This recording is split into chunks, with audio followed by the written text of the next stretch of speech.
Welcome to Midlife Matters. I'm Marie, and each week I'm joined by my friends Julie and Mindy to talk about all the topics keeping women in the middle years up at night. Today we're talking about stress and healthy habits. What are some healthy and not so healthy habits we see happening when we're troubled? Join us as we share the good and bad ways we cope with stress. Let's get started. Listeners, a couple weeks ago, we had an episode called When the Well Runs Dry. And in that episode, we talked about being in a funk, feeling worn out, losing interest in things that usually make us happy. And we briefly talked about habits that we see in our lives during these times. But today we thought we'd go a little deeper with that. What are some healthy and not so healthy habits we see happening when we're troubled? What are some ways that we cope with stress? These could be either healthy or unhealthy. How do we climb back out of those pits? So Julie and Mindy, when you were thinking about these things, did you feel like you had some good advice to share today for listeners? Should they stay tuned? I think I have some good advice, but I need to follow it myself too. I don't always stick to it, but I know what to do. Yes. I have a lot of examples of how I've done it right and how I've done it wrong. So, Yeah. I think we are all able to admit that our first instinct is to go for the wrong way. Maybe we're getting better and not staying there quite as long, but we're human just like everyone else. And there's a lot of things that we can use to make ourselves feel better in the short term that maybe aren't good for us in the long term. So, right. Yeah. The older I get, the more I recognize that. And I'm like, you know better, Mindy, you know better. Don't stay there. Yeah. Well, why don't we just kick it off with what would our ideal healthy living lifestyle be? Mindy, you're the one that kind of brought this topic up. So when you think of healthy living, what comes to mind? What comes to mind is that it's easy and it's just who you are. Like it's no longer something that nags at your brain like, oh, I need to go work out, or oh, I should be eating healthier, oh, I should go to bed earlier at night. It's just my ideal would be that I was consistent all the time. I was never trying to get back to some place, but that I just stayed in the healthy place forever and ever and ever. And we all lived happily ever after. So what are some specifics that you would consider a part of your healthy lifestyle? All right. Well, I think some specifics when it comes to food would be, and this is generous, but this is how I live. I'll be very honest. Just one small snack a day, some sort of cheat food, but just one. And that the portion was good, that I was going to bed by 10 every night, that I was exercising, good exercise 4 days a week, and then just, walking another 2 days a week. So overall, a healthy lifestyle, but that's a mix of exercise. So that's going to the gym, to classes that I love for strength training, resistance training, core balance, and then getting some good cardio in there. So I mentally feel better when I do that. But also, I can't leave the spiritual aspect out of this. It's just taking the time to surrender each day, having time with the Lord, and having a grateful heart.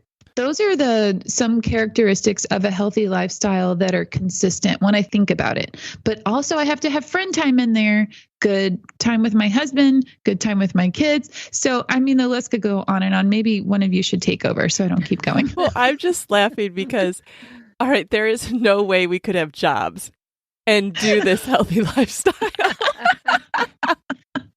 That's a full-time commitment right there. And keeping up with ourselves is full-time. Yeah. Well, that's how I kind of felt when you said, if you could describe your ideal lifestyle for healthy living, what would it be? I thought, well, honestly, if I said this out loud, people would be like, can you get some reality check, women? Because nobody can fit all these things into one day. But I guess what we're saying is maybe just consistently more often than not. Because, we don't just do all this every day. Even if we wanted to, we don't have time to fit in all those things. But yeah, I definitely can relate to you with the sleep. A friend and I were talking earlier this week, and I have this fantasy of what it would be like. I can't even think of when I was ever able to do this. I guess probably maybe when my kids were little and went to bed at 7, but could get in bed at like 9 or 9:30 and read for like an hour and then fall asleep with no drama, no one having brought up anything to stress me out right before I go to sleep, no fights happening outside my door over whose turn it is to take a shower, or, you knocked on my door and you were supposed to leave me alone, Mom, and you can hear that while you're trying to decompress. Like, the sleep thing, will I ever go to sleep? And then I catch myself, I'm like, oh my goodness, next year when my girls go to college, I can go to bed at whatever time I want, but then I might be too depressed to go to sleep. I don't know. You'll be in bed at 5:30. Oh. But yes, ditto on all the things you said with exercise and eating well, but the sleep thing is where I really fall off the wagon. And Julie, I know you get great sleep, so maybe you can bring us up here. I do. I don't know. I'm thankful for it and I don't question it. Because I don't know what I do to get it. But when I first heard this question, I was like, well, what does she mean ideal? So I was kind of going off the charts here. Well, I'd have a chef. Oh, Julie. The reason I say that is because I need outward accountability. I need outward motivation. And if I had a chef, I would eat whatever they cooked. I mean, they could make everything with kale and I'd eat it. But I'm not going to cook that way for myself. Right. So, I really wouldn't hire a chef, but I'm just saying that's the thought behind that, is just that I would eat whatever somebody prepared for me. Yeah. Because I think that's the struggle for me is food, especially right now.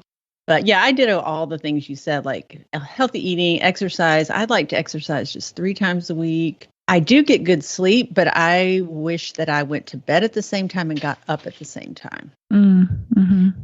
Social, meeting with friends every week is really important. Spiritual, of course, starting the day off in prayer and quiet time. And then for me, it's important to do something fun, like an outing. Like this past weekend, I went hiking with a friend, or some kind of sewing project, or like I just started a project yesterday. I guess that's why it's on my mind. But I have to be in the right frame of mind to do that. So that doesn't happen all the time either. But something fun, I need that. Yeah, I mean, we did forget to leave out the fun. We need fun. Like, I need a creative outlet if I'm genuinely living healthy. Something that takes my mind away and that I enjoy thinking, because there's never a time where my mind is turned off. I might look like my mind is turned off, but that's why I need to be thinking about healthy things. And so if I'm excited about a project or a creative outlet, that gives me something to focus on. Right. Yeah. We all just totally dreamed what our answers were there. Like that is in our dream world. And even if we were all working, we would still be thinking these things. And I think it's easy to stress yourself out when you're like, oh, I should be doing this or should be doing that, that we have these ideals in our head that we try to reach. And I think we can all agree that the things we just talked about are close to impossible. Yeah. Well, we do try to do our best. And so do you find it easier to maintain a healthy lifestyle when things are going well with your life, or when you're feeling a little bit troubled? And it might seem like the answer is obvious, like, oh, of course it would be easy, but some people under pressure actually might do better. So, you're nodding your head, Mindy. Is that the way you feel? Yeah, the first answer, and honestly, it is easier for me when life is just, I'll call it easy, which it rarely is, but when things are just going along, I do feel like I can focus on that.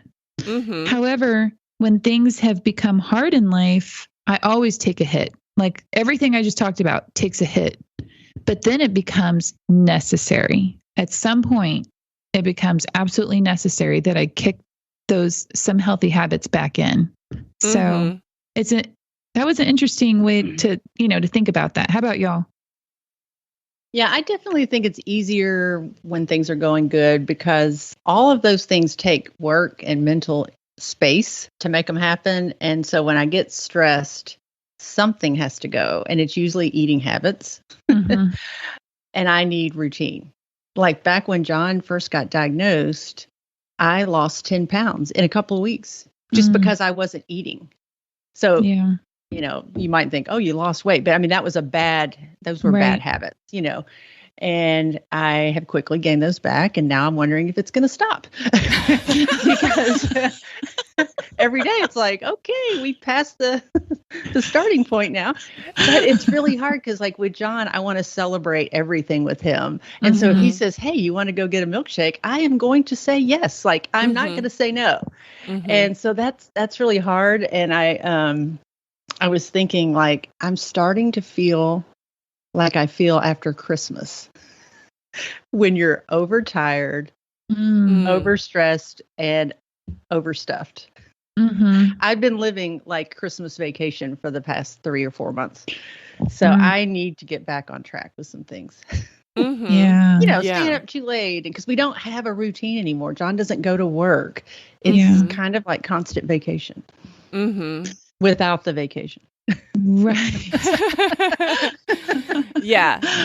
I don't know if I find it easier to maintain when things are easy or hard. I feel like Steve always says I'm a super creature, or like says that I'm a creature of habit. Like I do the same things every day, no matter what. And so I don't know, like I just do what I do. Now, if I'm feeling overly stressed, I will take a break from good things that I know to do, but it's a permission break. It's like it's like I tell myself, okay, I am not going to do X, Y, or Z. I'm giving myself permission to do. Right. And then, I tell myself, well, I'll get back to it. Now, yes, there have been plenty of times in my life where I do not get back to what I said I was going to get back to. Yeah. But overall, I feel like I live a lot on autopilot. Like I just do things because I know that's the time I do them. That's what I'm supposed to do. Am I weird, you guys? Am I a robot? Healthy. Am I a real person? Robotic lifestyles are very healthy lifestyles. Yeah. It's just hard. Like think about if your whole routine was upside down, like maybe you couldn't do those things because you're going to a hospital or you know what I mean? Like it's like, how would you still maintain those when everything is upside down? I mean, and I haven't really been there that much. Yeah. But that's when it gets hard, is when your schedule's different. It's not just the motivation. It's It's external factors. Yeah, external factors. Yeah. They play a huge part.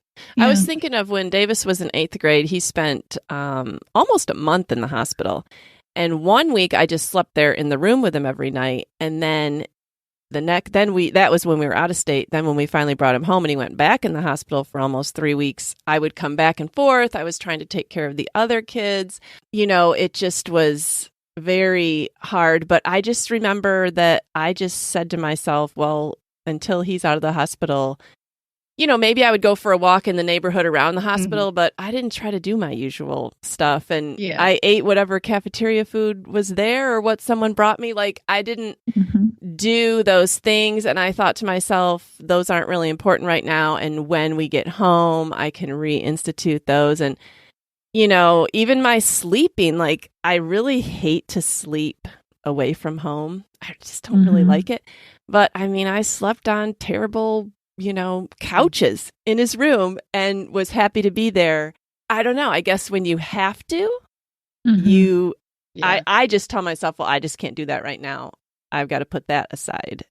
Yeah, because that's a lot of pressure to say I've got to keep it all going. No. Yeah. And I was very willing to accept help. People said, how can we help you? And I said, you can do X, Y, or Z. Because believe me, there was plenty of stuff that needed to be done to go around. Yeah. Right. So anyways, but yeah, I mean, I can't think of a lot of times in my life where I have for a long period of time just not been able to do anything, except like maybe after the birth of kids and especially after the birth of the twins or something like that. But, like usually within a month or 6 weeks, life comes back around again. Like, Julie, when I think about your situation with John, I mean, that's an ongoing thing that is not a come around again, because it's always be prepared to not be able to do what you had planned. And so that's like a complete lifestyle change. It's not even just an interruption. Right. But I mean, I do have time. It's not that it's time consuming, but it is, I have to be flexible, you know? Mm-hmm. Yeah. Yeah. You have to always be willing to pivot depending on what the circumstances are. Yeah. And sometimes it's easy. It's like, oh, if I miss that, just like, well, didn't get to do that. And it's easy to kind of skip it the next time, or, you know. Right. Mm-hmm.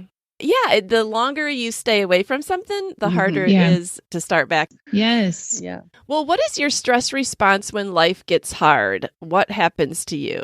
And Julie, I can remember, and I can never remember exactly how John says it, but he said that people either process stress in the head or the stomach. What does he say? Yeah, that's the gist of it. Yeah, because our family, not me, but our John and our 3 kids have the stomach route. Yes. Yes. You know, it shows up in GI effects. And I guess I do have a little of that. When John was diagnosed, that was definitely why I lost so much weight. I just felt like everything went right through, you know, and I didn't want to eat.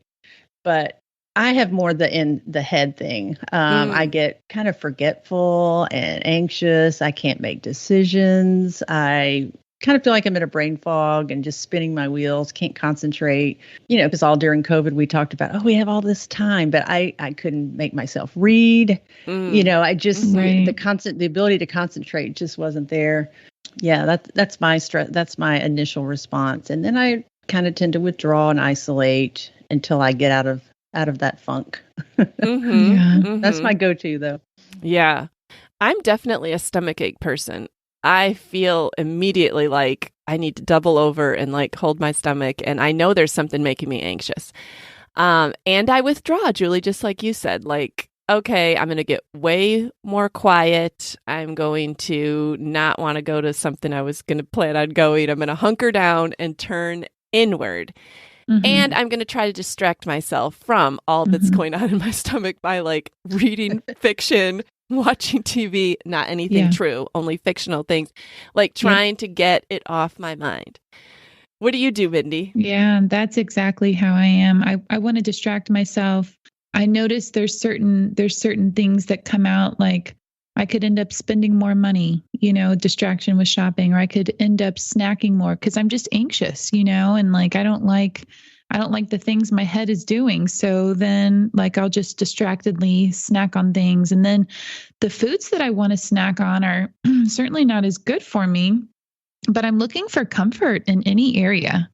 And so I will go out and go for walks because I can't sit still. Like I have to constantly be entertained or something. But I also withdraw from people because it's not necessarily something that I want to talk about or share. And so I do feel like I talk to the Lord a lot more, you know, in that sense. I stay up later at night, like my sleep schedule gets off.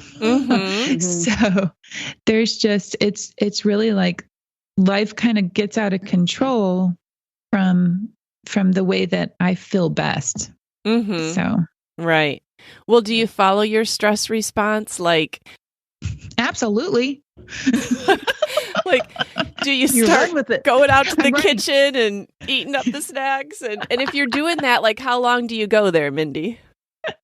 Yeah, I'm running after my stress responses. And she's ordering Uber Eats. I'm like, anything that sounds good, I will eat that. Like if anything brings any source of joy or comfort or happiness, I will do it. And so I will do that for a time. And it's hard for me to put like a period of time on it, but that can't last because I start to, you know, I feel bad, or I wake up with a headache because I'm not used to eating the amount of sugar maybe I consume that day. I feel like I can tell I'm bloated, or my fingers swell when I walk, and I'm like, oh, I've had too much sodium, you know, or if my stomach is hurting. So I definitely feel these physical responses that I don't like. And so I'll deal with those for a time. I'm just like, you just shut up because I'm going to do what I want to do. But then after a time, I'm like, I can't keep doing that, because then it comes out in my personality, and I'm grumpier, and I'm more tired, and I have highs and lows because of the food that I'm choosing to eat. And so at some point, I finally just get sick of myself, and I'm like, that's enough. Like, slap out of it, like, yeah. So then Bryce and I have talked about when we feel like life is out of control and we allow ourselves to get out of control, we finally come to a point where, okay, we can't control life and it's going crazy right now. So it's time to rein it in. And there are these certain categories that we can control. So whatever you can control, I do get to a point where I'm like, well, I can control what I put in my mouth and how much of it I put in my mouth. Maybe I can control when I go to bed at night.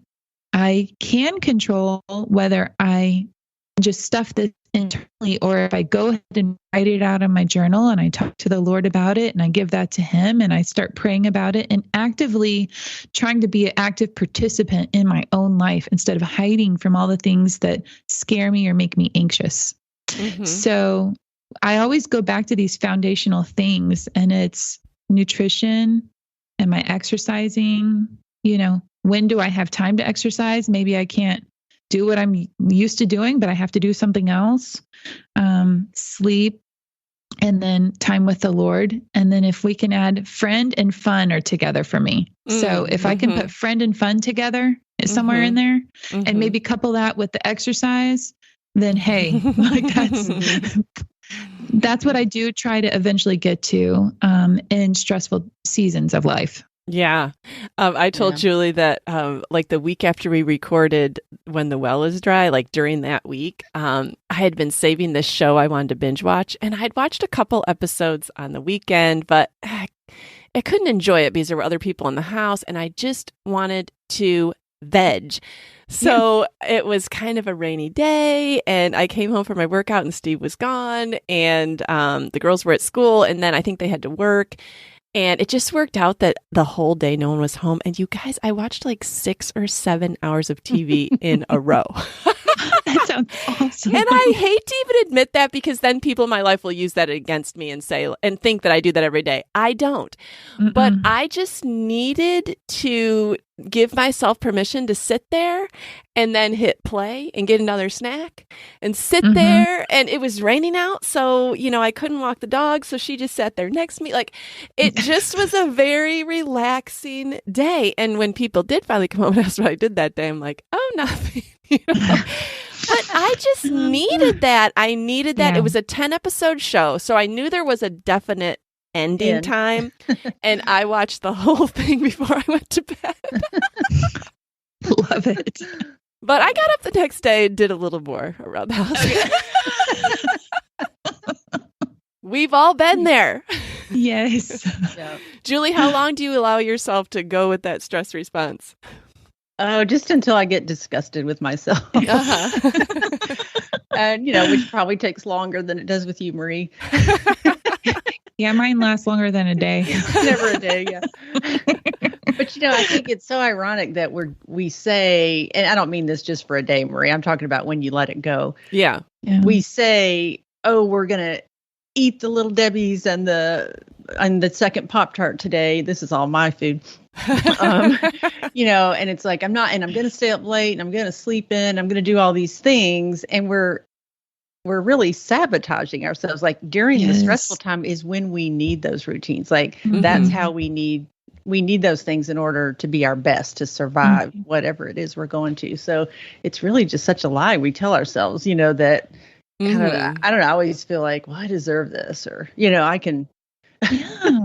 Well, the thing becomes less and less satisfying. Like, the first time you give yourself permission to eat the Little Debbie and sit there on the couch, it really is comforting. But when it's the 5th day, now you're starting to, it's less and less comforting. Yeah, like Mindy said, when you feel bloated or you're kind of sick at your stomach or you have a migraine from the sugar, then you're like, okay, this is not working. This is sabotage. And you're right, Julie. Like, it is the worst time to do that. Even though that's what we run to for comfort, essentially, it lies.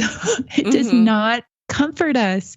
And so it makes it harder to deal with the things that are going on that cause us to get stressed in the first place. Yeah. John has always said, I don't understand why they call certain foods comfort foods, because he said, like a big bowl of macaroni and cheese, that makes me feel so uncomfortable in the stomach. Yes. Like it's not comforting.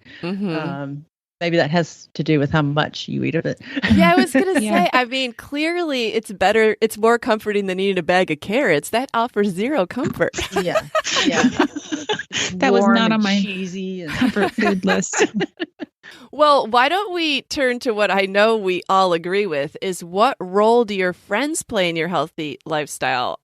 For me, they just set the example. They hold me accountable. Like when Julie called me the next day to go for a walk, and I confessed my binge watching the day before, but her calling me to go for a walk got me out the door and doing something that I probably might not have bothered doing on my own. But like friends can like drag us up just by virtue of the fact we can't say, no, I'm not going to go on that walk for you because I'm really just on my 5th hour of Netflix. So I'll see you tomorrow.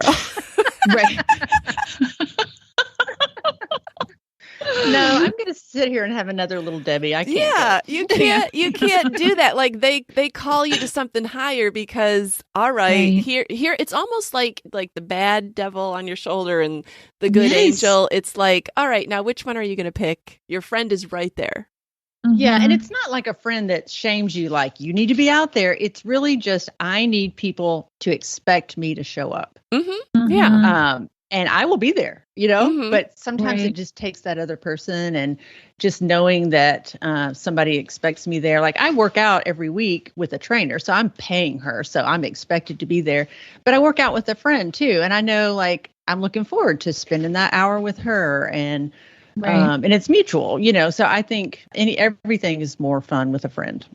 It is. So in the good times, I try to get certain classes. I find certain classes that I like to go to at the gym. And I really do make an effort to meet the people that go to those classes regularly, so that in the times that are hard, I'm expected to be there.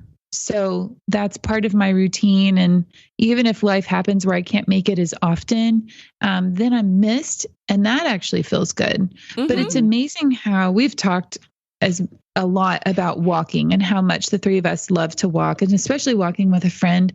And there's something so mentally freeing about walking with a friend. And you don't have to spill your guts. Like you don't have to say everything and give them the deepest, darkest or whatever. But we usually do. Yeah. But I mean, there are people that can happen with. And so, but it's amazing how just moving, getting fresh air, if there's some sunshine, get you some good vitamin D. And then being able to relate with a friend, because I typically feel so much better that that they're going through something too. And we all said that we isolate when life hits hard. So if we can say yes to that invitation or invite somebody, knowing that we need that accountability, being able to open up, like that's better than a therapist. Yeah. And I think the person, can just be a listener. They don't have to solve your problems. And that talking, you're actually listening to yourself. Sometimes you know what the answer is after you've heard yourself talk it out. So it is very therapeutic. And I know, Marie, we've talked about this before, that it's just easier to, when you're walking side by side, to open up. As far as sitting maybe face to face across the table, that's just more uncomfortable. It is. So, yeah, walking is really good for that. Yeah, I can leave a face-to-face conversation feeling more stressed, but I never leave a walk feeling more stressed. Not typically. Right. Well, I know that a lot of times when we're stressed, we're thinking, I don't have time to even incorporate any of the things they're talking about. What, do I even have 30 minutes to go out for a walk? First of all, I'd have to call a friend, meet them. It's going to take me at least an hour by the time I've put in the time. Like, I just don't have time. Or maybe I, don't want to have to go out grocery shopping. I just want to eat what's in my cabinet. Like, if listeners are sitting there thinking, what could I just do today that's small, that I could incorporate some habits back into a healthy lifestyle? What would you say to them? Well, I would say do what you can. I know that it feels like a harder mountain to climb when you're off of your routine and you're used to being able to work out a certain way, and maybe you can't do that right now. But I know that even if you don't have time to call a friend, I have delved in deep to podcasts, and I'll pop a podcast in, especially if I'm tired of thinking, like my brain won't shut off. So I'll put in a good podcast and I'll listen to Tim Keller, Gospel in Life. That's kind of my go-to. Or if it's a music kind of day, then I'll listen to worship music or praise music. But basically, if you can just get outside and move for 10 minutes, if you can just maybe hold a plank, if you can do some stretching, if you can do some yoga in your house, there's just a lot of different options that we do have. And so I think it's just like, what can I do instead of what can I not do? And I know for me that it also feels really difficult at the time when life is wild, but I really finally, after I've given into all of my stress responses, I have to start meal planning again. I have to think about, well, what are some things I need to have on hand for when the day is crazy? Or maybe are there some soups that I can make in the crock pot in the morning because I have no idea what the day holds. And so I really think it's just being more intentional, knowing that your body and your mind and your spirit need these things more desperately now than ever. Yeah, I agree. It's like, oh, you think, well, I'm just going to live this freewheeling life here because this is what all I can do. And really it's harming you. It's hurting you. And it's like, you have to do the little bit of work. You have to do the meal planning and just having certain things on hand. And for me, not buying certain things. Oh yeah. Because if I buy it, I'm going to eat it, No Pop-Tarts, Julie. Yeah. So I went to the grocery the other day and I was like, nope, pass the Pop-Tart all up. Not going to do that. Good for you. Because, if I eat that for breakfast, I'm hungry in 2 hours. So my go-to trying to get back is just a smoothie. And I keep Greek yogurt in the fridge and I have protein powder and I keep bananas in the freezer. You peel them and put them in the freezer. They're so much better frozen than fresh. It has a different taste. I don't know. I don't really like that kind of green banana taste, the fresh banana, but the frozen is really good. And then I pop 2 strawberries and a handful of blueberries. And that's it. I mean, no sweetener or anything. And it's so good. Probably some milk for liquid, but I'll use either oat milk or some alternative milk, almond milk.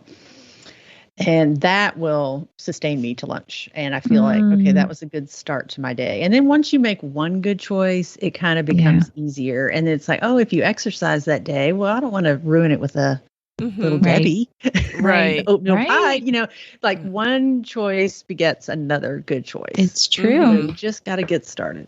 I feel like we spend a lot of time in the car, and especially during stressful seasons, you might be spending a lot of time in the car because you're at appointments or you're running kids everywhere, or maybe you have 1,000 errands to run and you never, I don't know what it is, but I try to keep a lot of things in my car because if you're out and you're hungry, then you're tempted to just buy whatever is in the checkout aisle or whatever, because you're so ravenous. Or I don't know how many times I've gotten caught at appointments that go over and I'm so hungry. I'm getting in such a bad mood. So I have like a bag of almonds now that I keep in the car. I might keep like some different like protein bars that hopefully don't melt in 100-degree heat, but like it depends on the time of year, different things that you can keep. But if you could keep some healthy, easy to put in your purse type snacks, sometimes that can keep you from just sabotaging yourself until you get home. Driving to Chick-fil-A for those milkshakes. Yeah. I know. That's so easy to justify when you're hungry. It is. Yeah. And I have to pick Jacob up from work at Chick-fil-A. So much self-control. Well, I know. And Lauren works at Jenny's Ice Cream now. And you're allowed to bring home like something. And, she's like, what flavor do you want me to bring home? And well, they're all good, And she's getting home at like 9:30, 10:30 at night. Like that's not the time for me to eat Jenny's ice cream. I need to save that for lunch the next day. And they're in such little bitty, pints. You could sit there and finish that off if you. we're so inclined. Yeah, yeah. So, yeah, maybe just anticipating where you might have a downfall. Mm-hmm. Right. Even if you just do the smallest thing to help yourself out later. I keep a lot of extra water bottles in my car because I don't know how many times I'm out running around. I'm so thirsty. I'm getting a headache. I'm getting a bad mood. It's just so much nicer to have some stuff available. I'm glad you mentioned water because I think a lot of times that's what our bodies are craving more than anything else is water. And if you can truly just hydrate, you'll sleep better at night. It will flush toxins out of your body. You won't feel as hungry. So it's amazing what water can do. Helps with headaches. It helps with headaches, helps with swelling. And ironically, I've mentioned this in the past, and I'll just put it in here briefly, but intermittent fasting maybe could be your friend during a stressful time, especially if you're having a lot of GI problems. I've noticed that if I can just stop eating at a certain time at night, so many hours before I go to bed, I sleep better. It gets me more tired. So I'm ready to go to bed when I want to. And then I don't have a stomach ache. So I wake up feeling better instead of having all the snackiness at night that I really want to have sometimes. Mm-hmm. Yeah, I noticed that I was having a bowl of cereal before bed because that's just such a soothing thing. Yeah. And I noticed that my stomach would hurt in the middle of the night and I would kind of feel icky in the morning. Mm-hmm. And every night I just thought, but I want this cereal. And I knew the cost, but I just kept doing it. Mm-hmm. Yeah. And so I finally, it's like, I have to say, no, remember how you feel. And because there was a definite link. I noticed it. Yep. So yeah, it's nice to have a bedtime snack, but maybe it needs to be earlier or something. I have to tell myself the same thing, Julie. I have to tell myself, remember how you feel, and you want to wake up feeling better in the morning. And so then if I do abstain and I wake up, I'm like, yes, good job, Mindy. Way to go. You did something good for yourself. You did it. You did it. Let's do it again tonight. Yeah, we always have to start over the next day too. I know. Well, I know that we've talked a lot about diet and exercise, but you did mention this at the beginning of the episode, Mindy, is just our Bible study or our spiritual time. Like that is definitely a part of a healthy lifestyle. And I think sometimes that is almost the first thing to go for me. It's like, no, I don't have time. And it's not even that I don't have time, but if I'm feeling very anxious and stressed out, I don't want to sit down and analyze. And if I sit down to pray or read my Bible, I'm going to have to reflect on my inner life. And I'm trying to distract myself here. I don't want to examine my feelings right now. I'm trying to stuff them. So that's kind of one of the first things that I shoo out of the way. Like, no, I'm not going to look at myself right now. I'm going to look at everything else. Yeah. And it's the one thing that when I do finally surrender, I kick myself. And I'm like, the Lord has been waiting to carry this burden for you. Why are you holding on to it so tightly? And so that's why when I get to a point where there's certain times in my life where I need truth constantly spoken into my mind, because if I don't constantly have worship music on or some sort of Bible truth podcast or the Bible, I can't handle my own thoughts. And so there's certain times where I just need a constant reminder of God's love, his provision. There's hope for the future. He's good and he will carry us. And so I don't know why it's the first thing to go, Marie, but I would agree with you on that. I don't want to analyze. I don't want to give that up. But then I feel so much better when I finally do that. I wonder, why did I wait to do that?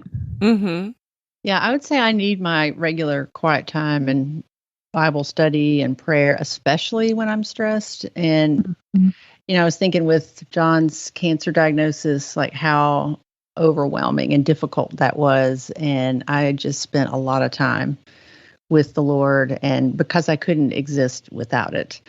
And it's just amazing to me how when days start to feel just a little bit better and maybe we have a little bit more of a routine, I already pray a little less. Like it's amazing that you notice that, like, even though the cancer's still there, it's just as looming, of a, it's an ominous thing.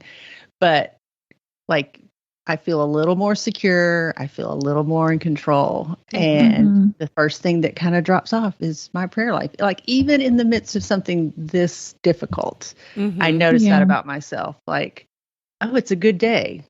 What does that mean? You know, like, I need to be still praying. And I do. I mean, it doesn't take me that long, but I've just noticed that about myself. Like, the least little bit of control and security we feel, it's like, oh, that could drop off. You know, I can't let that drop off. So versus, you know, back in January, it was crying out to God and praying for daily survival. And so now that things are better, prayer kicks in more as a habit and a discipline. I guess that's what I'm trying to say. Prayer can be a habit, like breathing. Sometimes God is our water in the desert, and we're parched and we're tired, and we need him. We need him for shelter. We need him for comfort. We need him to sustain us. And sometimes, you know, we're in the cool mountains next to a stream, and you're like, well, I'm so thankful for this, God, but you're not as desperate. And I don't think that, you know, we have to always be in a desperate place or a good place. I mean, life is life. We're going to have hills and valleys and straightaways and desert times and times of rain. And it's just, you know, the Lord is like, I want it all. I just want you. I want that relationship. And so having a discipline of prayer, I just think, okay, well, I begged him in the desert. Now I'm on the mountain. Am I praising him with that? Am I giving him the praise and the glory and the thankfulness and the gratitude for working that out, for bringing me out of that season, and knowing that one day I'll have another valley. You know, it's just, while we're on this earth, we live in a fallen world, and he will accept our praise and he'll accept our cries. Yeah. And the times of gratitude, I think, are important because it's still reminding you of your dependence on him. Even though things have eased up a little, we're still ultimately so dependent on him. Well, in Deuteronomy, I think of this often. It talks about, you know, talking about these things that God had done for the Israelites, you know, talk about them at home and when you go to bed and when you walk along the way. And that's how he is. He is ever present. And it's for us, for our human selves to remember. We have to remember what he's done and remind ourselves of what he's doing and who he is and who we're not.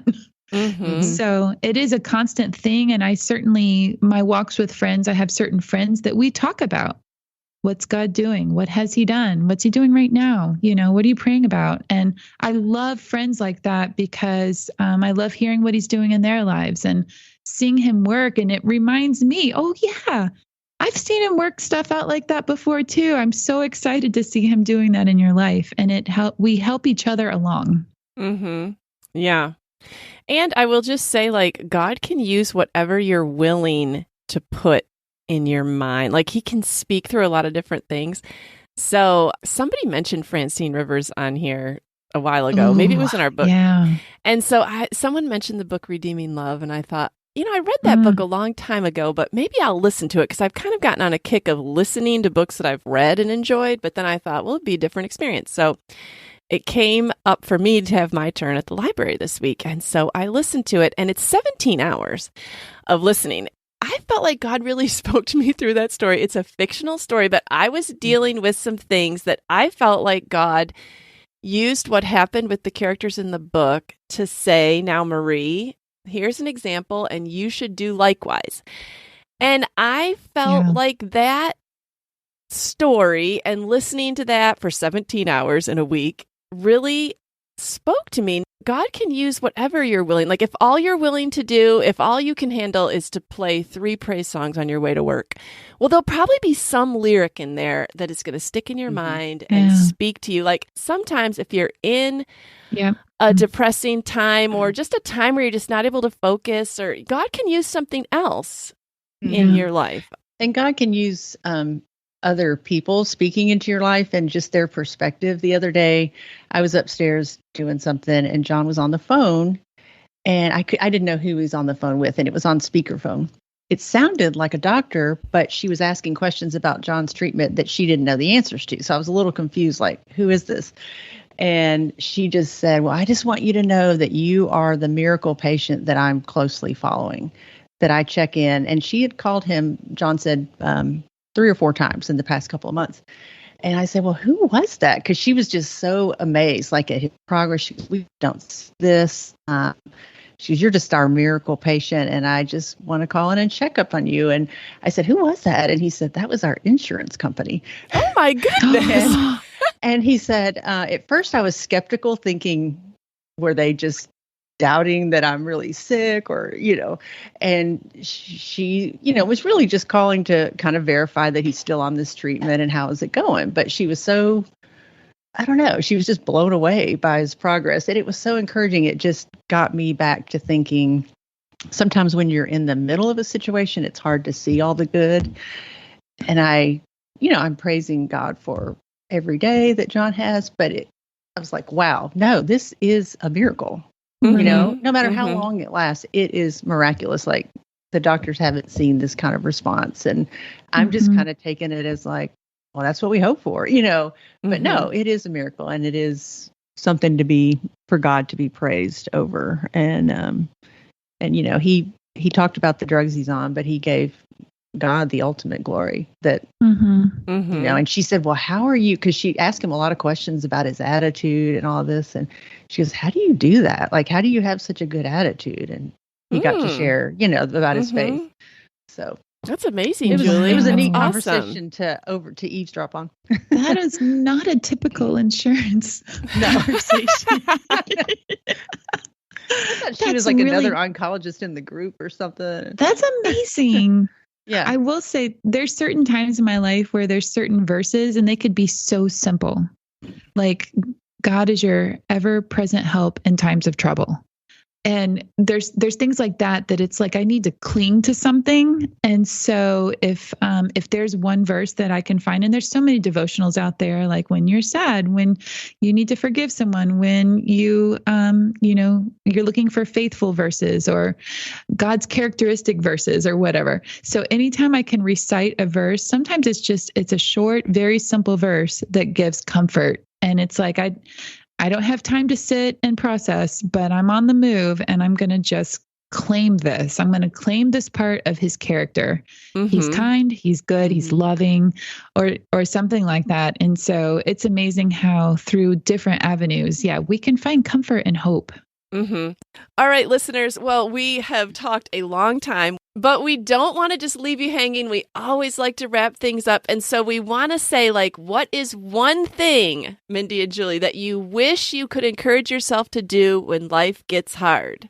I would say for me, it's to live in the present moment and not to let myself go into the future, bringing all of this perceived version, my perception of what my future is, into today, because I'm only given the strength, to move forward and face today. And when I'm anxious, anxiety is just kind of a uneasy feeling, like you don't even know what you're worried about. There's really no real threat. It's just these vague, bad feelings. And I haven't been promised the strength to deal with that. God has only promised me the strength for today, not my entire future. And that's typically where I want to go. But what about this? But what about this? But what about this?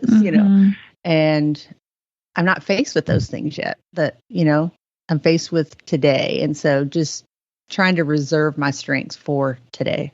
How about you, Mindy?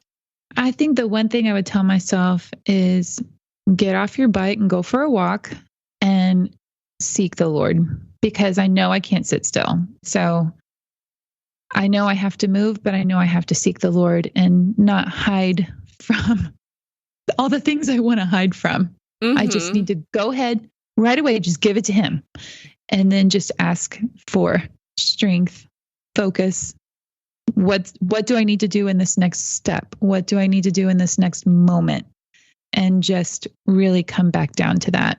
I heard somebody say once that when we project into the future, we're envisioning all those worst case scenarios, but we rarely are picturing God in that. It's us out there alone.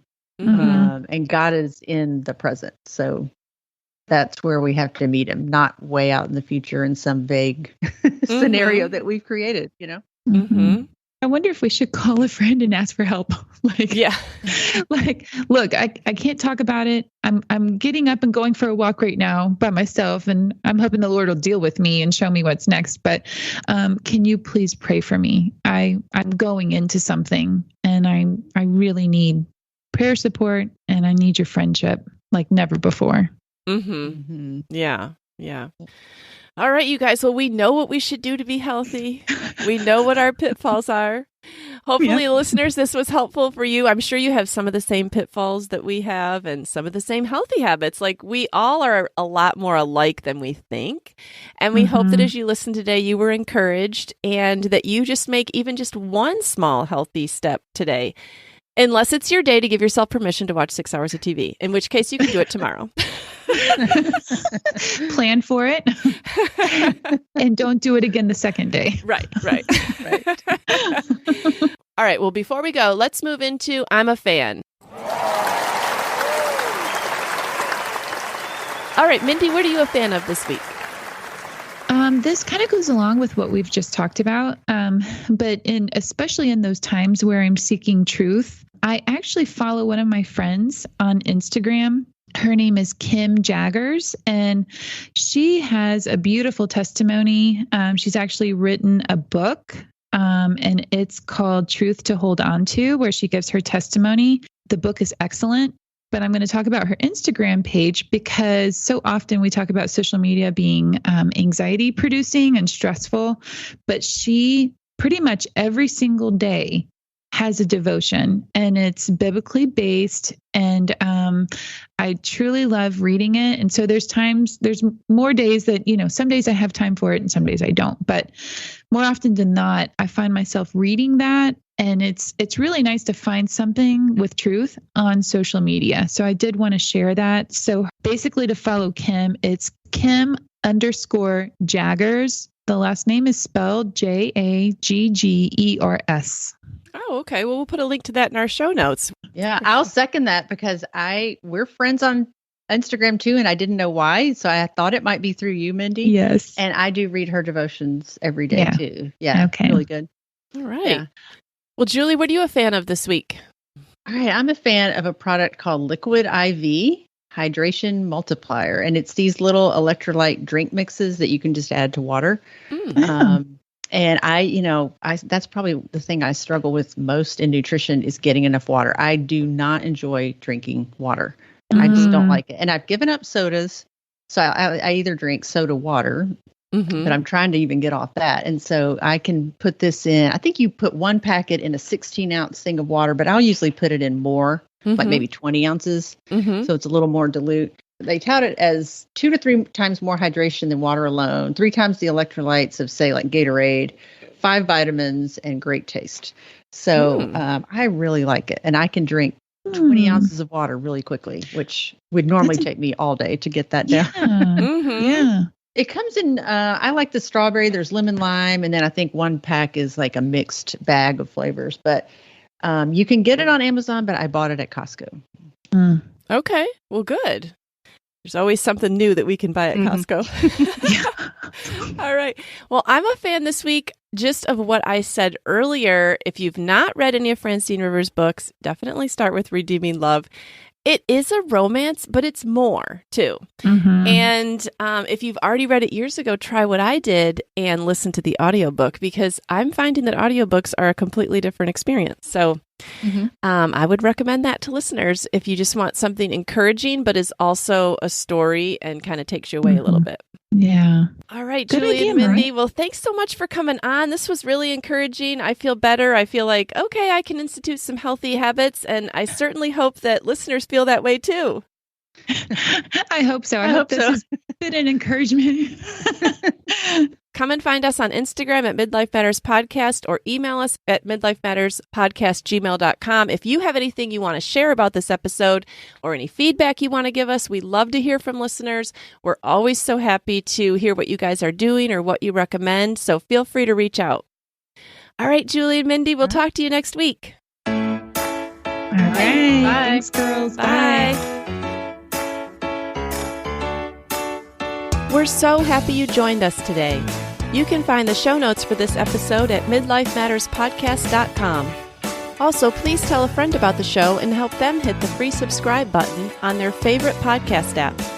Be sure to follow us on Instagram at Midlife Matters Podcast. That's where we post pictures and stories about all the things we talk about in each episode. Thanks for listening, and we'll see you next week.